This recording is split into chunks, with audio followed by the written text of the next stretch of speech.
Olá pessoal, hoje nós vamos discutir a solução dessa equação aqui, ax igual a zero, que também é chamada de equação homogênea. Mas antes eu queria falar um pouco com vocês sobre o porquê da gente estudar tanto esse método para resolver equações homogêneas. Na verdade, o tipo de equação que a gente normalmente quer resolver não é essa aqui. É essa aqui, ax igual a b. Né? Como essa equação aqui, ax igual a b. E nós já vimos um método de resolver, né? Nas aulas mais para trás, a gente viu que quando essa matriz aqui não é singular e é quadrada, o método de solução é a eliminação de Gauss. Não temos nenhum problema aí.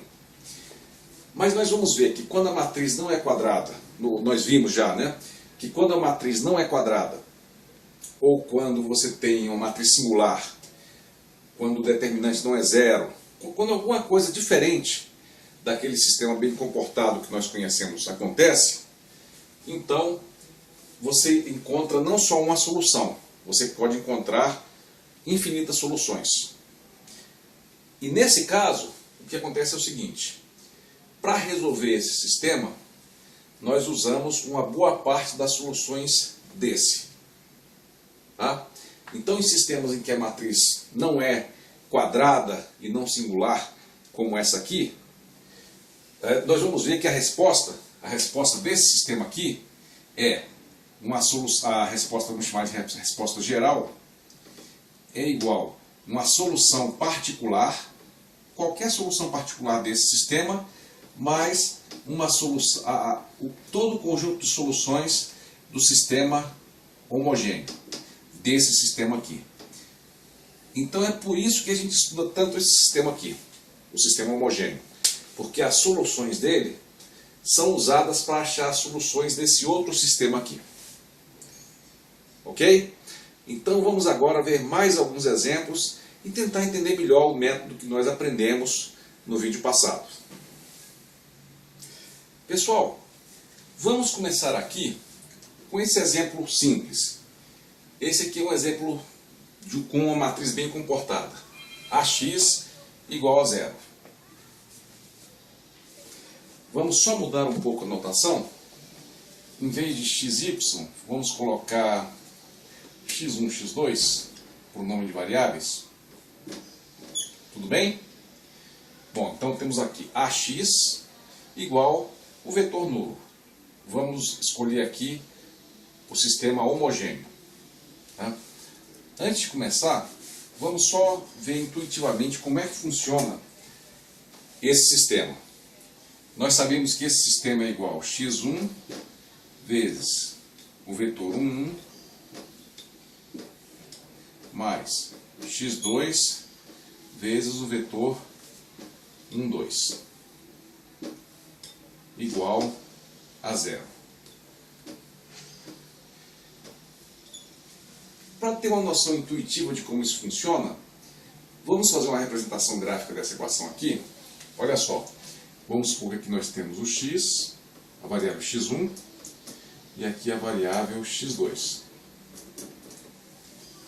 E olha só, vamos plotar esses vetores aqui. O x1 seria 1, 1. O x2 seria 1, 2.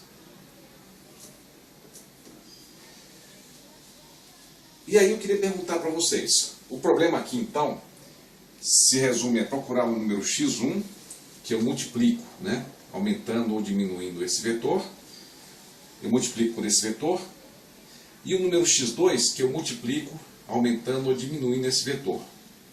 E que depois de multiplicar esse por esse vetor e esse por esse vetor, somando eu obtenho a origem, o vetor nulo. Quais vocês acham que seriam esses números? Vocês veem alguma solução? 0, 0, né? x1 igual a 0, x2 igual a 0. O vetor x1, x2, que seria a solução, seria 0, 0. Essa solução 0, 0 é chamada solução trivial. E uma propriedade que sempre acontece, nesse caso aqui, quando você tem matrizes quadradas não singulares, é o seguinte: a única solução para esse sistema homogêneo é a solução trivial. Não tem como não ser a solução trivial. E a razão eu acho que está bem clara aqui, né? Você tem um espaço bidimensional, né? Um espaço R2, e você tem dois vetores não alinhados. Esses dois vetores geram quaisquer outros vetores, mas como eles não estão alinhados, não tem jeito de você achar duas constantes que multiplicam os dois vetores, de forma que a soma dê zero, que não seja x1 igual a zero e x2 igual a zero. Isso sempre vai acontecer para matrizes quadradas e que não são singulares. Então guardem esse resultado. Isso sempre vai acontecer. Agora, pessoal, eu queria resolver esse sistema. Para todos os sistemas que nós vamos resolver, vamos usar sempre o mesmo método: a eliminação de Gauss. Então, vamos resolver isso aqui. Vamos lá. 1, 2. E aqui vem a coluna do lado direito. Vamos então fazer a eliminação. Eu quero eliminar esse termo aqui. Então, como é que vai ser? Eu mantenho essa linha aqui. 0. E faço essa linha aqui, menos 1 vezes essa. Essa linha, menos essa. Então, vamos ter aqui 1 menos 1, 0. 2 menos 1, 1. E 0 menos 0, 0. Aliás, pessoal, olha só. Quando nós vamos resolver o sistema homogêneo, como esse lado daqui é sempre 0, as operações nessa coluna aqui vão dar sempre 0. Então, nesse caso, quando a gente vai resolver sistemas homogêneos, eu vou propor o seguinte para vocês. Já que aqui vai dar sempre 0, não vamos escrever essa coluna aqui não. Ok? Mas lembre-se que ela está lá, só está escondida, mas nós optamos por não usar essa coluna. Ok? Então, só por economia, vamos deixar de representar essa coluna. Mas nós temos que saber que isso aqui significa essa coluna vezes x1 mais essa vezes x2 é igual ao vetor nulo que deveria estar aqui. Ok? E agora, qual é o próximo passo? É só lembrar o que significa essa matriz aqui. Isso aqui significa x1 mais x2 igual a zero. E aqui 0x1 mais x2 igual a zero. Nós temos a forma triangular. E agora nós usamos a retrosubstituição. Nós temos aqui que x2 igual a zero. Aí substituo x2 igual a zero aqui e fico com x1 igual a zero. Então a solução é 0, 0. E ficou claro aqui que isso é a única solução. Tudo bem? Inclusive vamos só relembrar, né? Essa matriz aqui se chamava A. E essa matriz aqui agora se chama o quê? Se chama U. Ok? Pessoal, agora vamos ver um outro exemplo. Também uma matriz 2 por 2. Né? Vamos colocar o tamanho da matriz M por N, né? O M é 2 e aqui o N, que é o número de colunas, é 2. Tá? Então M é o número de linhas e N é o número de colunas. Então nesse caso aqui, 2 por 2. Bom, vamos tentar prever o comportamento dessa equação aqui. O que vocês acham que vai acontecer? Primeiro, a matriz é singular ou não? Sim, é singular. Essa coluna aqui é 2 vezes essa coluna. Então essa coluna é linearmente dependente dessa aqui. Né? E nós temos que x1 vezes essa coluna, 1, 2, mais x2 vezes essa coluna, 2, 4, igual ao vetor nulo.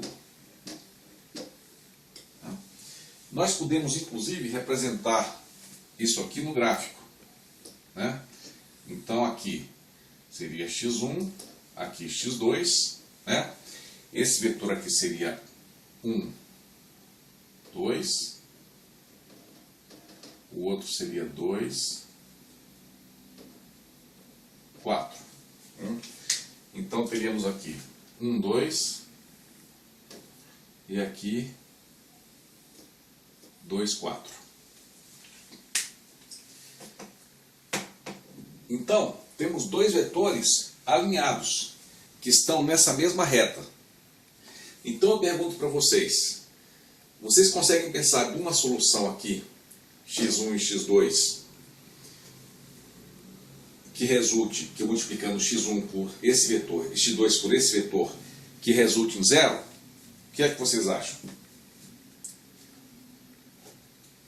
0, 0, né? É a mais simples, tá? Então 0, 0, x1, x2 igual a 0, 0, seria a solução mais simples.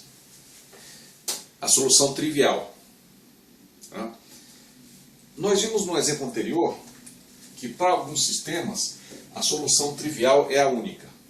Quais são esses sistemas? Em quais sistemas a solução trivial é a única? É quando você tem uma matriz quadrada, né, e a matriz não é singular. Nesse caso é diferente. Nós temos aqui uma matriz singular, que uma coluna é combinação da outra. Então o que acontece? Dá para ver fácil aqui, né, pessoal? Esse vetor aqui é o dobro desse, né? Então se eu pegar esse aqui e multiplicar por menos meio, ele vai para o negativo e vai ficar com metade. Então ele vai cancelar com esse aqui.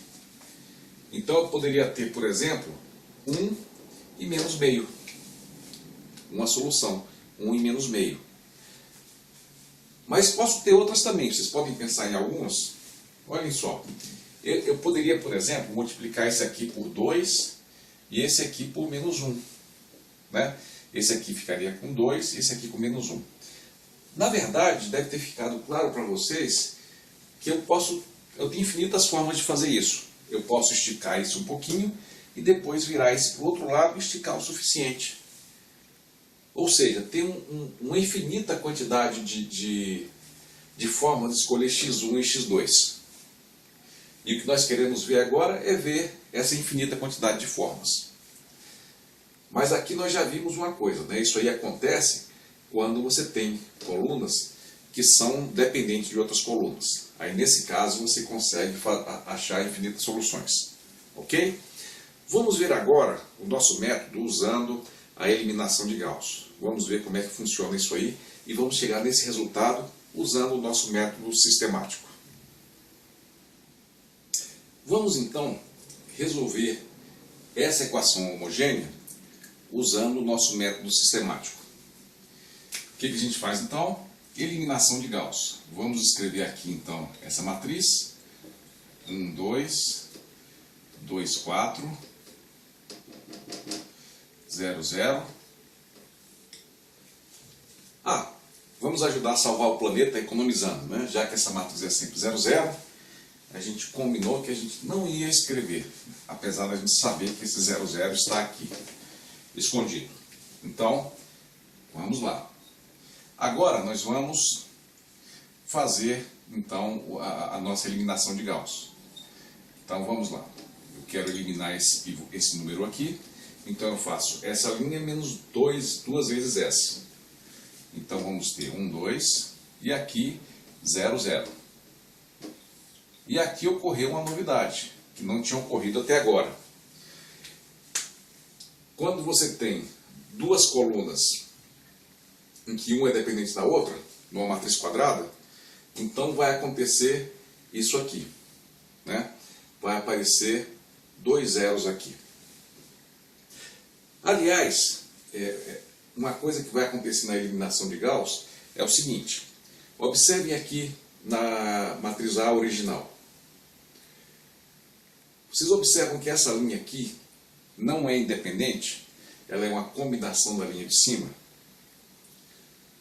Vocês observaram que ela é 2 vezes a linha de cima? Então, quando você fez a eliminação de Gauss, a eliminação automaticamente detectou isso aí. Vocês devem achar isso, poxa, e daí? Isso é tão fácil de detectar, mas nem sempre isso é verdade. Imagine, por exemplo, uma matriz 4x4. Será, por exemplo, se a linha 4, a quarta linha dessa matriz, né? Você tem uma matriz 4x4, 4, e imagine que a quarta linha dessa matriz seja uma combinação linear da primeira, da segunda e da terceira. Por exemplo, ela é 1/5 vezes a primeira, mais 3/8 vezes a segunda, mais 27/16 da terceira. Será que você conseguiria ver isso claramente? Acho que não. Mas a eliminação gaussiana ia mostrar isso. Ia aparecer aqui, se essa linha aqui for uma combinação das outras três, aqui vai aparecer uma linha de zeros. E é assim que a eliminação gaussiana detecta e indica uma linha que é combinação das outras linhas. Aparece aqui uma linha de zeros. Mas falamos um pouco sobre linhas e vamos falar agora sobre colunas. Antes disso, vamos só procurar aqui pelas colunas pivô. Quais são as colunas que contêm aqui pivôs? Bom, aqui nós temos um pivô e aqui. Aqui não temos um pivô. Não temos. Então nós só temos aqui uma coluna pivô. E essa coluna aqui, que não tem pivô, nós demos um nome para ela, né? Essa coluna pivô seria uma coluna independente. E essa aqui, que depende do pivô, seria uma coluna dependente. Mas o nome que nós demos para essa coluna dependente é coluna livre. Ok? Então, a eliminação gaussiana também detecta colunas dependentes. E ela detecta como? A coluna aqui é dependente, não tem pivô. Tá? Então, a eliminação detecta linhas fazendo aparecer zeros aqui e detecta coluna aparecendo coluna sem pivô. Tudo bem? Então, nós temos aqui a coluna pivô é essa aqui e a coluna livre é essa aqui. De forma similar, vamos só falar sobre as variáveis, né? A variável x1, ela está associada a qual coluna? A primeira, né? Então, e a primeira é a coluna pivô. Então, a variável x1, a gente diz que é a variável pivô, ou variável independente. E a variável x2 é a variável livre, ou variável dependente. Pessoal, muitas vezes os alunos reclamam dessa questão de quem é variável, quem é coluna pivô e coluna livre, né? Porque a explicação que eu dou para isso aqui ser uma coluna dependente é que ela depende dessa aqui.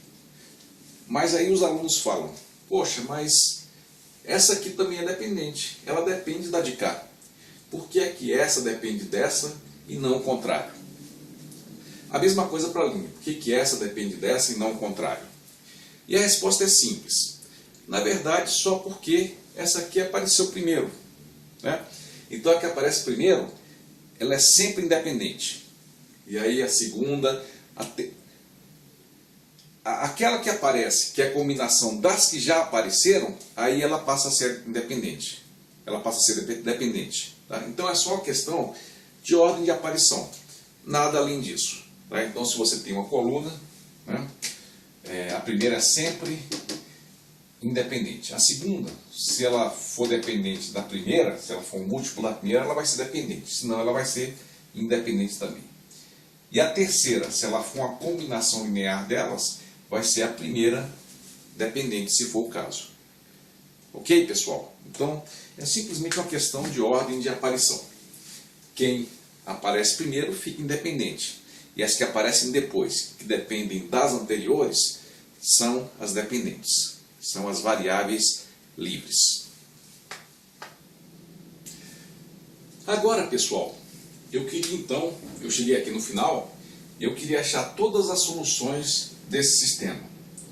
Mas antes eu só queria relembrar, esse sistema é um sistema do tipo AX igual a zero. É uma equação homogênea. O AX é igual ao vetor nulo, né? Então, é uma equação homogênea. Nós vimos que muitas vezes esse sistema tem infinitas soluções. E eu só queria perguntar de novo uma coisa para vocês. Se eu pegar todo esse conjunto de soluções, todo o grupo de vetores que são soluções dessa equação homogênea, vocês se lembram se esse conjunto de soluções é um espaço vetorial ou não? Sim, né, pessoal? Vocês se lembram, né? Qualquer vetor que esteja no conjunto de soluções forma um espaço vetorial. Nós mostramos isso alguns vídeos atrás, e se você não se lembra, volte para ver isso aí. Tá? Então, vamos achar os vetores desse grupo, os vetores de todo esse espaço vetorial das soluções. E para achar o conjunto de todas as soluções, eu vou usar dois procedimentos diferentes. E vamos escolher o segundo daqui a pouco. Mas vamos mostrar como é que é feito isso. Olha só. Vamos ver o que significa isso aqui. Isso aqui significa que eu tenho um sistema 1 vezes x1 mais 2 vezes x2 igual a zero. E aqui embaixo significa que eu tenho 0 vezes x1 mais 0 vezes x2 igual a zero. Nem vou escrever porque é uma equação só com zeros. É uma equação redundante. Então nós temos essa equação aqui. E o que eu posso dizer para vocês é o seguinte. Qualquer vetor x1, x2 que satisfizer essa equação é uma solução. E está dentro do espaço nulo. E eu queria pedir para a gente desenhar aqui um gráfico mostrando graficamente o conjunto de todas as soluções. Querem ver? Seria o seguinte, isso aqui seria uma reta. Vamos plotar o x1 aqui ou aqui.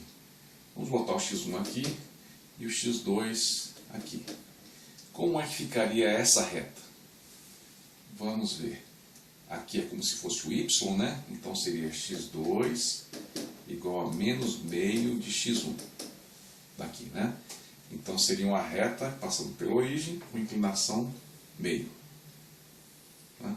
Então essa reta aqui passando pela origem com inclinação meio seria o conjunto de todos os vetores que são vetores nulos.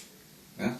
Qualquer vetor que tenha a origem aqui aponta nessa reta suporte. É esse vetor, esse vetor, esse vetor.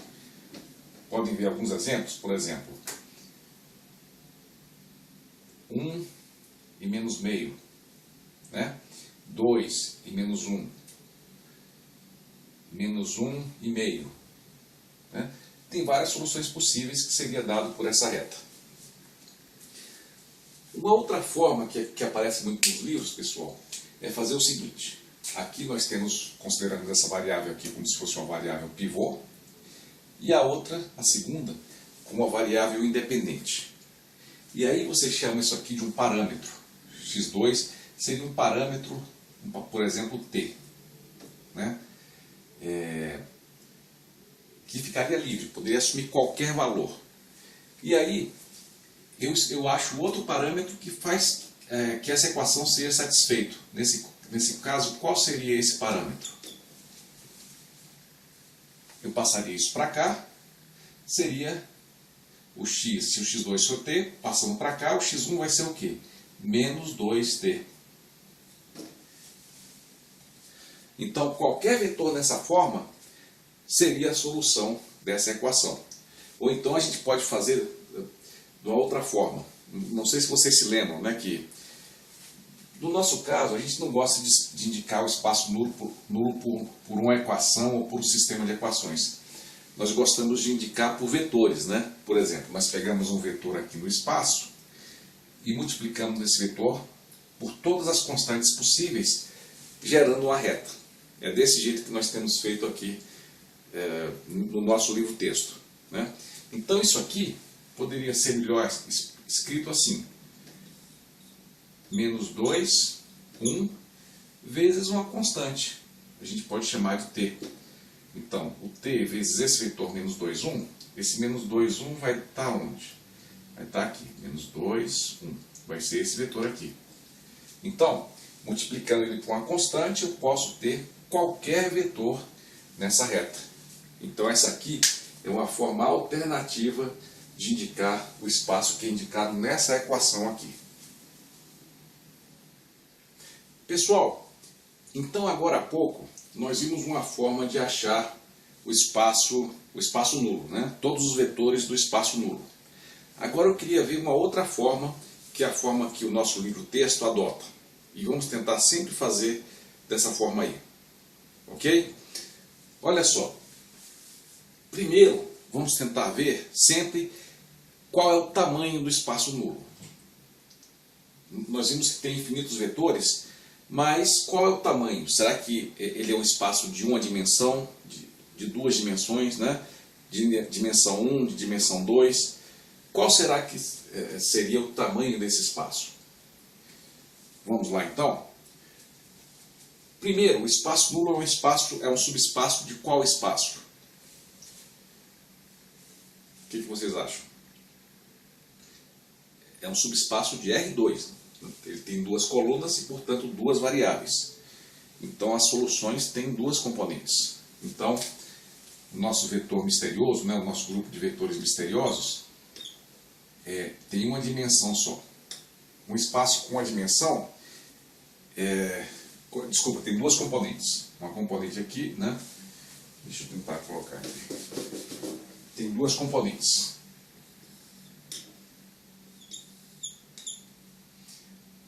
Agora, então temos duas componentes aqui.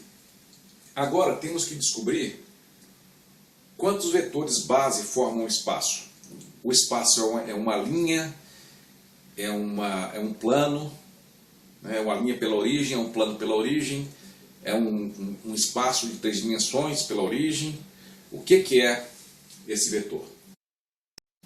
E aí nós observamos essa equação aqui, né?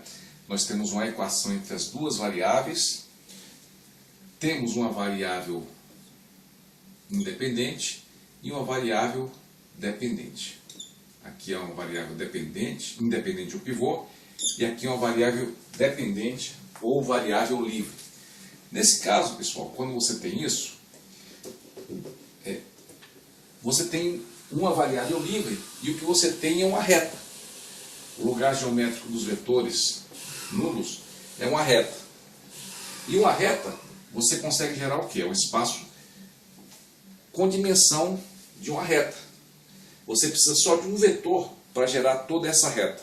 Então, o seu espaço vai ter só um vetor que gera toda essa reta. Então, a dimensão seria 1. Seria um espaço um subespaço do R2 de dimensão 1.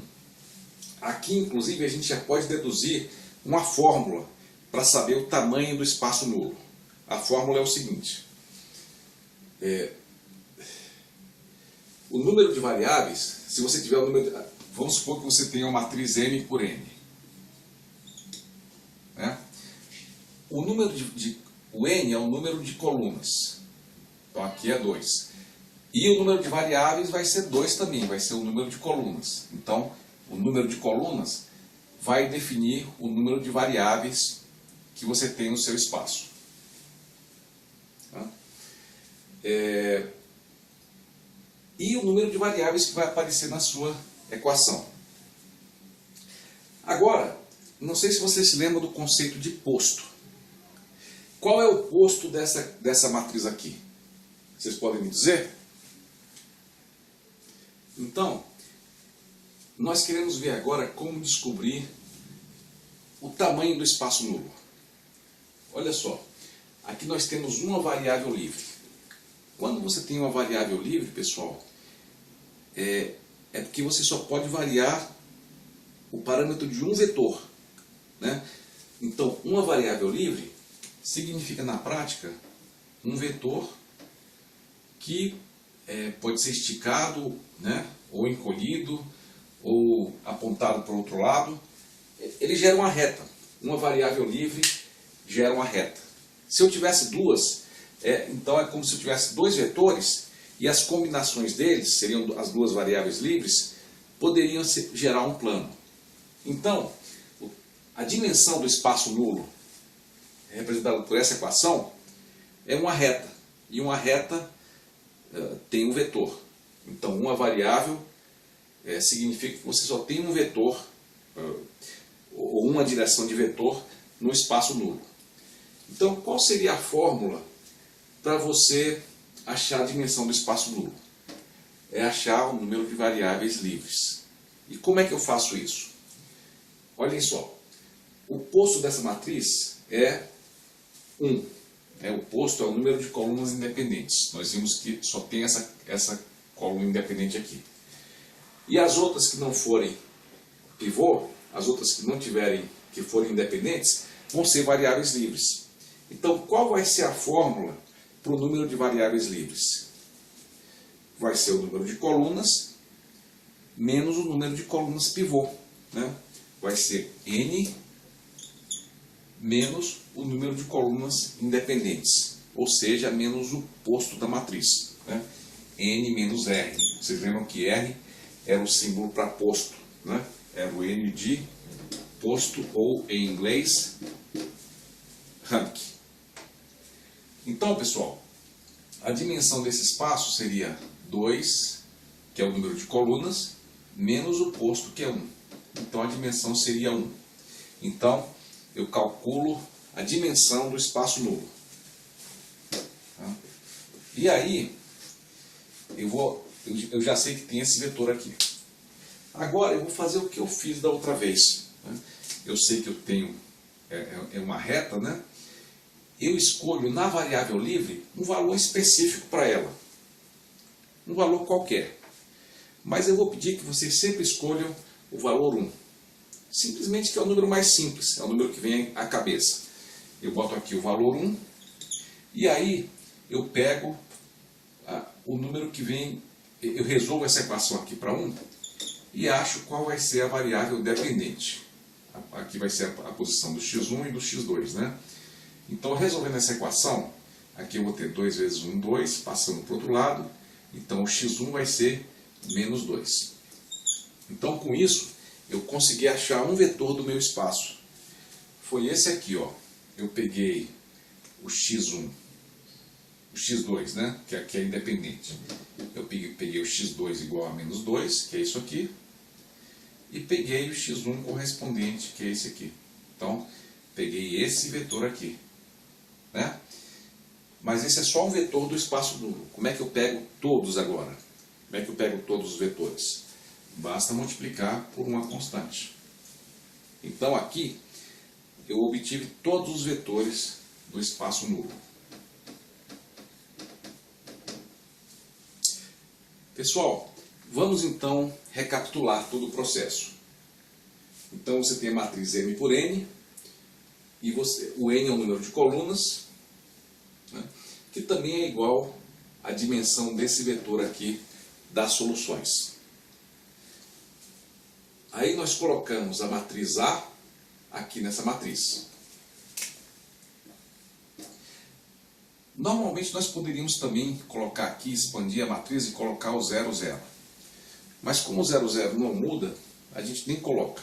A gente só coloca a matriz A, mas sabe que o 0, 0 está escondido aqui. Depois a gente vai escalonando todos os passos. Aqui só teve um passo, né? E chegamos à matriz que nós chamamos de U. Chamamos de U, essa matriz. E aí identificamos quais são as colunas pivô e as que não são colunas pivô.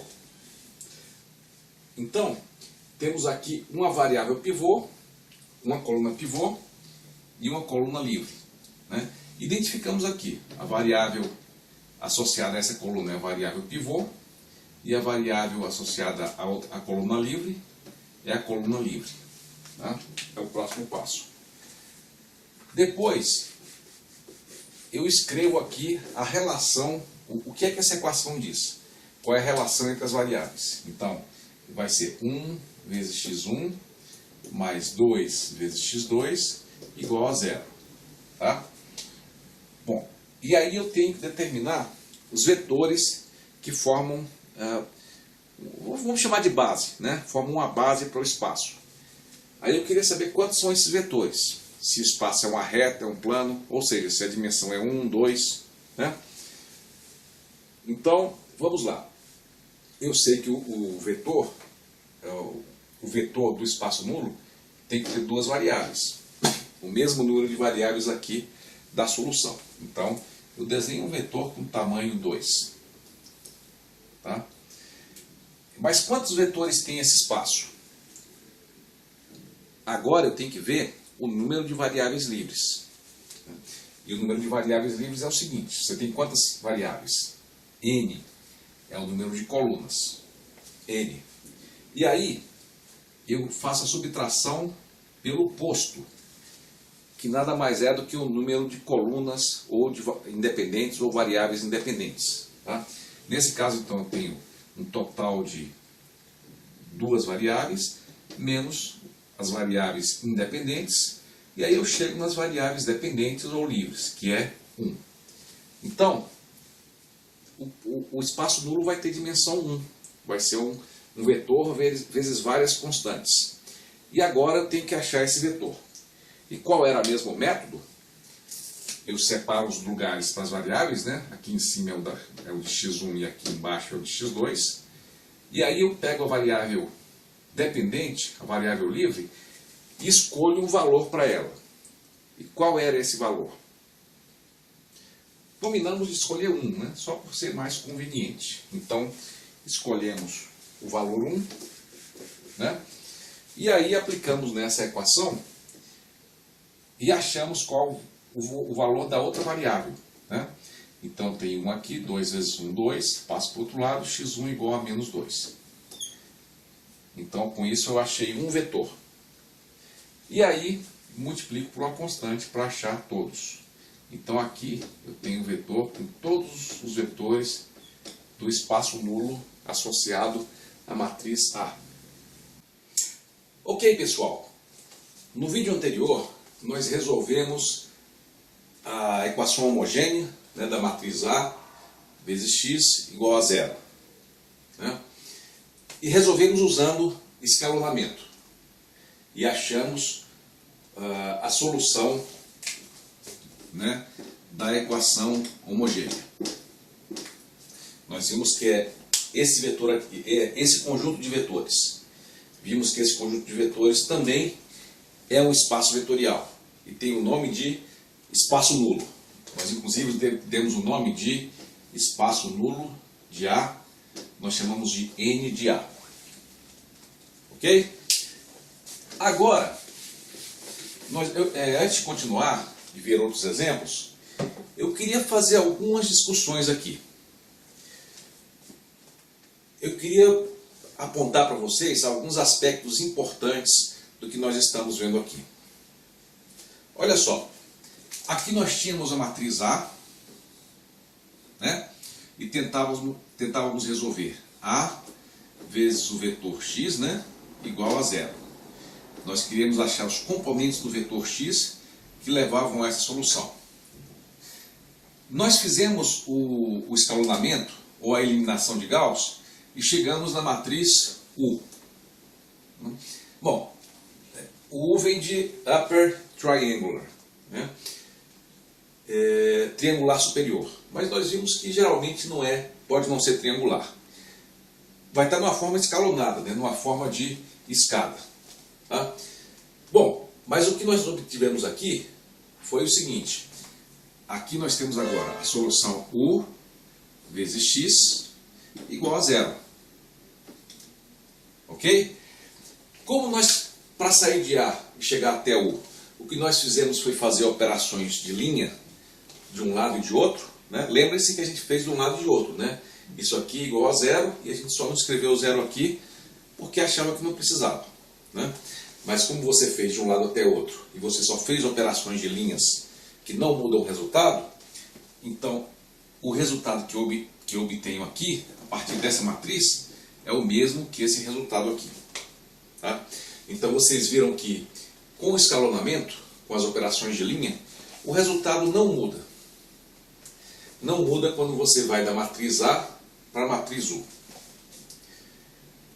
O que eu queria mostrar agora é o que é que muda quando você faz o escalonamento. Já vimos que o resultado não muda. Mas o que que muda e o que é que não muda? Vamos então discutir isso aí agora. Pessoal, vamos então estudar essa matriz A. Né? Essa aqui é a matriz A. E o que que nós temos? No fundo, o que nós temos é o seguinte, né? Nesse sistema. 1, 2, 2, 4. E aqui x1, x2 igual a... Bom, no caso aqui é 0, 0, mas podia ser B1 e B2. Não é isso? Bom, vocês lembram qual é a condição necessária para que esse sistema tenha solução? O que tem que acontecer com B1 e B2? Todos estão lembrados? Esse vetor aqui tem que estar no span desses dois vetores coluna. Esse vetor tem que pertencer ao espaço coluna. Ou, em outras palavras, esse vetor tem que ser uma combinação linear dessas duas colunas. Ok? Quando não é, então o sistema não tem solução. Mas, pessoal, quando você faz o escalonamento, na verdade, ao invés dessa equação aqui, você passa a ter, vou escrever aqui em cima, essa aqui. Né? 1, 2, 0, 0, x1, x2, igual, bom, você vai ter uma mudança aqui nesse B1. Ele não vai ser mais B1, B2. Talvez seja, sei lá, C1, C2. Tá? Então, você mudou essa matriz aqui, que era A e B, por exemplo, e aqui você passou a ter a matriz U, e aqui uma outra matriz C modificada. Tá? E a solução aqui permanece a mesma coisa. Né? Esse sistema só vai ter solução se o C estiver dentro desse espaço coluna aqui. Mas a minha pergunta é a seguinte, eu queria perguntar para vocês o seguinte, vejam esse espaço coluna aqui, dessa matriz A, e vejam o espaço coluna da matriz U. A minha pergunta é, será que o espaço coluna da matriz A é o mesmo do espaço coluna da matriz U? O que é que vocês acham? Olha só, vamos plotar, vamos desenhar aqui o espaço coluna da matriz A. Vamos desenhar aqui em vermelho, né, os eixos. Então, x1, x2. Como é que é esse espaço coluna? São os vetores 1, 2, né? 1, 2, então aqui, e 2, 4, 2, 4, que está aqui. Então, o que vai ser o espaço coluna? Vão ser todas as possíveis combinações lineares dessas duas linhas. E qual vai ser o lugar geométrico de todas as combinações lineares desses dois vetores? Vai ser essa linha aqui. Ok? Então, o espaço coluna dessa matriz A vai ser esse aqui. Vamos ver agora o espaço coluna da matriz U. Olha só, que vetores que nós temos no espaço coluna da matriz U. O primeiro é 1, 0, que é esse aqui. Não sei se dá para ver aí. E o 2, 0, que é esse aqui. 1, 0 aqui, 2, 0, que é esse aqui. E o espaço coluna dessa matriz U vão ser todas as combinações, o lugar geométrico de todas as combinações lineares desses dois vetores. E eu pergunto, onde é que vão estar essas combinações lineares? Vão estar aqui, nessa linha aqui. Então, vocês viram que mudou o espaço, né? Aqui, esse espaço era essa reta aqui. Mas já no U, o espaço também é uma reta, mas ela ficou aqui, né? Vocês devem achar isso curioso, porque apesar do espaço ter mudado, a solução continua a mesma. Mas por quê? Pelo seguinte, pessoal, se esse aqui tinha a solução aqui, se o B estivesse nesse espaço, depois que você faz as operações de linha, você cai aqui. E o novo espaço, coluna, vai estar aqui. Só que o vetor C também muda. As operações de linha também operam aqui nesse vetor. Então, se esse vetor aqui estava nesse espaço, né, antes de você fazer o escalonamento, esse aqui vai estar nesse novo espaço depois que você fizer. Então, por isso que a solução se mantém. Então, um resumo que eu queria passar para vocês é o seguinte. O espaço coluna é modificado com escalonamento. Essa é uma coisa que realmente muda. Tá? E ele muda também com o lado B também muda. Tá? Inclusive, nesse caso, nós nem estamos vendo B, nós estamos vendo aqui só os zeros, né? Só para zeros aqui, e aqui vai dar zeros também. Tá? Então, esse espaço aqui, coluna da A, é diferente do espaço coluna da matriz U. E essa é uma coisa que muda. Agora eu pergunto, quais são as coisas que não mudam com o escalonamento? Bom, eu queria perguntar para vocês, nós vimos que o espaço coluna muda quando você faz a eliminação de Gauss. Mas e a dimensão desses espaços, pessoal? Continua a mesma? Isso aqui era o quê? Qual era o subespaço nulo disso aqui? Era uma reta. Era essa reta aqui. Depois do escalonamento, veio para isso aqui, mas ficou uma reta também. Ou seja, um subespaço de dimensão 1. Então, outro fato que eu queria que vocês tivessem em mente é que sempre no escalonamento, a dimensão, apesar do espaço coluna mudar, a dimensão do espaço coluna permanece a mesma.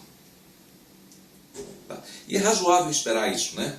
Quando você escalona e você mantém a solução, você espera que, de certa forma, você mantenha as características do sistema. Né? Já que as soluções não são mudadas, então o span da coluna e a forma como essa matriz se relaciona com B não deve mudar. Né? Então, apesar do espaço coluna mudar, a dimensão dele não muda. Ok? Vamos ver agora outra coisa que não muda com escalonamento, que é o relacionamento entre as colunas. Vejam só, nós vimos que essa coluna aqui era independente e essa aqui era dependente dessa aqui. Mais especificamente, essa coluna 2, vamos chamar de C2, era igual ao dobro da coluna 1. E observe o que aconteceu aqui nessa matriz. A coluna 2 permaneceu sendo o dobro da coluna 1. Ok? Então, isso sempre acontece. O relacionamento entre as colunas na matriz A original é o mesmo que o relacionamento entre as colunas nessa matriz aqui. Isso aí não muda com o escalonamento. Ok? Então, pessoal, acabamos de ver um fato bem interessante, né? O relacionamento entre as colunas não muda. Se essa coluna aqui, na matriz A, essa coluna é o dobro dessa, na matriz escalonada U, essa coluna também vai ser o dobro dessa. Nós vimos isso agora há pouco. Mas vamos ver uma coisa ainda mais interessante. Esse relacionamento aparece bem claro aqui nas soluções do vetor nulo. Vamos mostrar isso? Vamos pegar um vetor nulo. Vamos pegar para ser igual a 1. Só o vetor nulo menos 2, 1. Se esse vetor aqui é uma solução, então olha só, aqui é vamos ter o seguinte. Vamos ter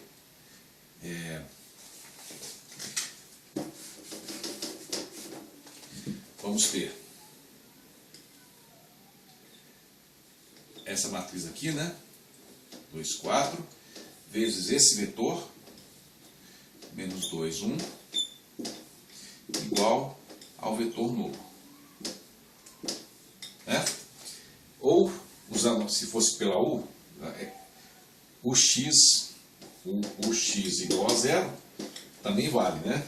Então, também eu teria o seguinte: 1, 2, 0, 0, menos 2, 1, igual a 0. Ok? Isso aqui, inclusive, está claro, né?